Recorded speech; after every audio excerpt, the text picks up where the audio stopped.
Part 3, you will hear a tutor and two students discussing a research project about library furniture and study comfort.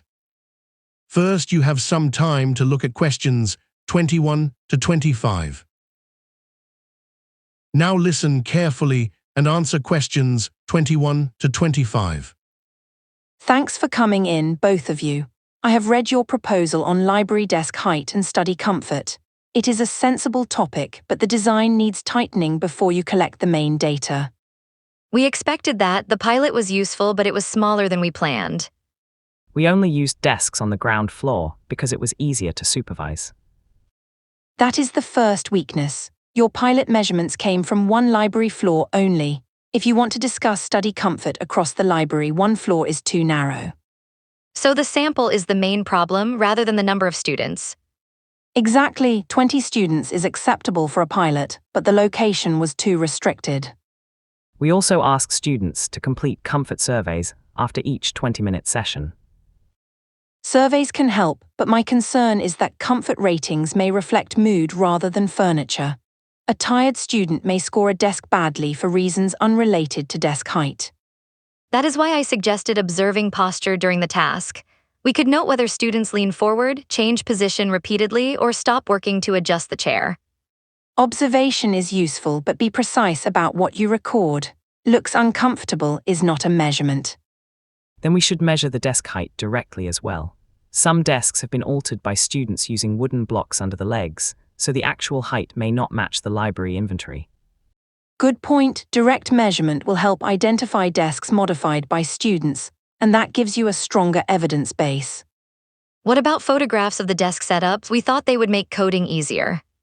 You can use photographs to record the setup, but not students' faces. Photograph the chair, laptop position, and desk surface, not the participant. Understood, we can blur anything accidental, but it would be safer to frame the images before the participant sits down. That would also make the method easier to explain in the ethics form.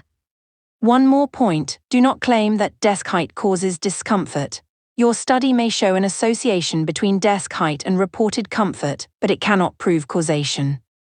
So the conclusion should be framed as an association, not a causal claim. That is correct.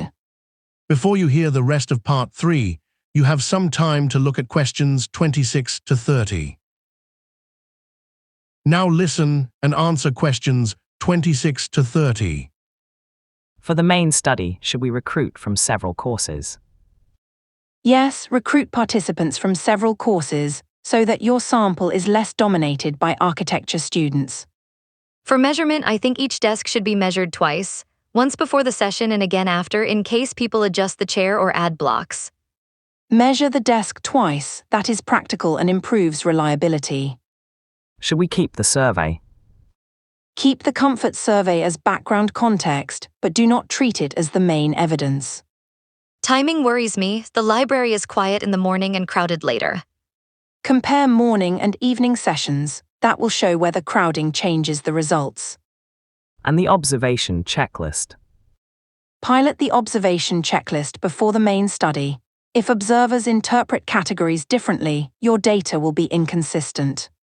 That gives us a clear revision plan.